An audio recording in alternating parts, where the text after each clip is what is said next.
यार सिंधी हाणे वक़्तु अची वियो आहे त असां सभु गॾिजी हिकु क़ौम बणिजी इन सरदारी निज़ाम खिलाफ़ बग़ावत कयूं। बिल्कुलु अदा ईअं ई करिणो पवंदो। सिंधी क़ौम खे सभ खां वधीक नुक़सान इन्ही निज़ाम ॾिनो आहे। सरदारनि वॾेरनि बीह क़ौम जो बेड़ो ॿोड़े, ज़ातनि खे परवान चाढ़े क़ौमी एके खे खॾ में उछले, पाण वेठा अयाशियूं कनि ऐं क़ौम उते जो उते पई धिका खाए। असीं पाण बि त चरिया आहियूं जो इन्हनि जे ॻाल्हियुनि ते लॻी नचंदा अचूं। एतिरो कोन था सोचूं त इन्हनि जे जिरगनि मफ़ादनि असांजे केतिरनि ई मासूम न्याणियुनि जो रतु वहायो। केतिरा ई नौजवान वाहियात रस्मनि जी आड़ में मौत जो खाज बणिजी विया। इन्ही निज़ाम असांखे कॾहिं क़ौमी लिहाज़ खां सोचण जो मौक़ो ई कोन ॾिनो। हमेशह तकरारनि हेठि क़बीलनि जा बेगुनाह माण्हू मारिया विया। असांजी सोच खे महदूद बणाए सवाली तिर्ज़ खां महरूम करे छॾियो आहे। अॼु असां सरदारनि जे हुकुम जा पाबंद आहियूं। मामूली ॻाल्हि जी बि इन्हनि खां इजाज़त वठणी पवे थी। मुर्शिद बि इहे, आका बि इहे, हाकम बि इहे त हुक्मरान बि इहे। ग़लति थिए या सही केरु पुछे, असांखे सवाल त करणो कोन्हे। असां सवाल कयूं त ॾोहारी, हे ज़ुल्म कनि त बि मोतबर। बिल्कुलु अदा हिन वक़्तु जेकी ज़ुल्म वॾेरनि जे हथां थिया आहिनि तव्हांखे त ख़बर हूंदी।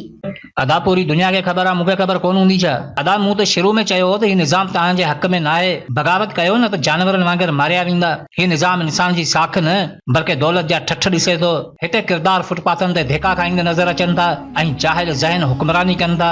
हिते अंधा यकीन, ॿोड़ा ईमान ऐं गूंगा नज़रिया मिलनि था। हिते वात फाड़ण जो मतिलबु मौत खे दावत ॾियण आहे। छो त असां पाण इन्हनि खे उहा अज़मत बख़्शी आहे जो इन्हनि खे न कंहिंजो अहसासु रहियो ऐं न ई को क़दर रहियो आहे। रमशा वसाण खां वेंदे उम्मे रबाब जे ख़ानदान ताईं, फहमींदड़ सियाल खां वेंदे नाज़िम जोखियो ताईं, इन्हनि सभिनी जा कातर के धारिया न आहिनि बल्कि उहे ई आहिनि जिन्हनि खे असां पाण साईं साईं कयो आहे। इन्हनि जो तकबर एतिरे हद ताईं वधी वियो आहे जो हाणे इहे ईमान ऐं अक़ीदनि खां बि पाण खे मथाऊं सम्झनि था। ताज़ो कंबर शहदाद कोट में जेको वाक़ियो थियो जंहिंमें फहमींदड़ सियाल खे क़तल कयो वियो, उन वाक़िए त मज़हब ऐं तहज़ीब खे बि लताड़े छॾियो। हिकु औरत क़ुर पाक सीने सां लाइ माफ़ी वठे थी पर दौलत ऐं इक़्तिदार जे नशे में धुत इहे वॾेरा न सिर्फ़ उन औरत खे गोलियूं हणी क़तल कनि था बल्कि क़ुर पाक खे बि शहीद करे इहो साबित कनि था त हिते बसि असां ई आहियूं।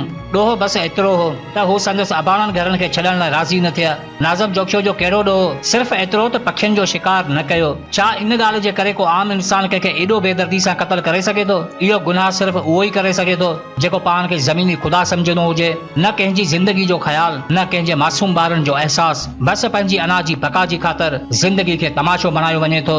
ॾिनो छा आहे हिन निज़ाम असांखे? सनत मिली, सिहत मिली, हक़ मिलिया, तालीम मिली, चमचागिरी सेखारे चापलूसी करण खां अलावा ॿियो ॾिनो ई छा आहे? इन हक़ीक़त खे छो नथा तस्लीम कयो त असीं हिकु मुर्दा समाज में रहंदड़ उहे बेजान वजूद आहियूं जेकी जीअण जी आस में रोई त सघनि था पर विढ़ी नथा सघनि। असां उन समाज में रहूं था जिते फरियादी ॾोहारी ऐं कातल गैरतमंद सम्झो वञे थो। इल्म, अक़ल, शऊर, तरक़ी, ख़ुशहाली इन्हनि जो वजूद किथे नज़र अचे थो? बसि सूरनि खे सांढे पूरनि में पलंदा पिया अचूं। केरु जीए त छा, केरु मरे त छा, चमचा पंहिंजी में मस्त, असां तबसरनि में गुम। छा तव्हांखे अहिड़ो निज़ाम क़बूल आहे जंहिंमें तव्हांजी हैसियत टके बराबरि हुजे, तव्हांजी सोच तव्हांजी वेरी हुजे, तव्हांजा सवाल तव्हांजा दुश्मन हुजनि, तव्हां ग़ुलामनि जीअं ज़िंदगी गुज़ारियो, इन्हनि वॾेरनि सरदारनि खे सजदा कंदा रहो? छा असां हिन धरती जा रहवासी न आहियूं? छा असांखे जीअण जो हक़ न आहे? छा असां इन लाइ पैदा थिया आहियूं त हे असां ते ज़ुल्म करे सघनि? जेकॾहिं तव्हां इन में ख़ुशि आहियो त पोइ ज़ुल्म ते रुअण कहिड़ो? बसि रस्मनि जो हिसो सम्झी बर्दाश्त कंदा रहो। या जेकॾहिं तव्हांखे अहिड़ी हैसियत क़बूल न आहे त पोइ निकिरी अचो ज़ातनि मां, क़ौम जे बुनियाद खे मज़बूत कयो। छाजा वॾेरा, छाजी ग़ुलामी? असां पाण पंहिंजा आका आहियूं। यादि रखो त तव्हां पाण पंहिंजो पेट पालियो था, महिनत कयो था, मज़ूरी कयो था, पंहिंजनि ॿारनि जे सुठे मुस्तक़बिल लाइ पाण जतन कयो था। जेकॾहिं ज़ाती ज़िंदगी जो दारोमदार सिर्फ़ तव्हां ते ई आहे त पोइ समाजी हालतुनि में एतिरी महरूमी छो? छा असां अंधा आहियूं, गूंगा आहियूं, ॿोड़ा आहियूं या चरिया आहियूं जो पंहिंजी ज़िंदगी जा फ़ैसिला उन्हनि खे करण ॾियूं था जिन ज़िंदगी जो फ़लसफ़ो पढ़ियो ई न आहे? छा इहे आलम आहिनि, फ़िलासफ़र आहिनि या के इल्म जा दरिया आहिनि जो हर ॻाल्हि इन्हनि खां पुछणी पवे थी? ख़ुदा हथ ॾिना, पेर ॾिना, ज़हन ॾिनो त पंहिंजी अज़मत खे सुञाणो ऐं असां उन तख़लीक़ खे सरदारनि जे पेरनि में रखी सिर्फ़ बदनाम कयो। हिकु अहिड़ो निज़ाम जंहिं हमेशह ज़िलत जी ज़िंदगी ॾिनी, ग़ुलामी जो लेबल ॾिनो, अहिड़े निज़ाम खे पेरनि सां थुॾे इन्हनि जे मोह में आणो, कुझु गैरत कयो। यादि रखो त इहो ई वक़्तु आहे हिन अज़ाब खे टारण जो। मौक़ियो विञाए बाद में रुअण खां बहितर आहे अॼु सुजाग थी पंहिंजे विञायल हक़नि खे हासिल कयो। छो त दस्तूर इहो ई ॿुधाए थो त महरूमी ते ख़ामोशी बुज़दिली हूंदी आहे ऐं ज़ुल्म वजूद खे वकोड़े वञे त बग़ावत करणी पवंदी आहे।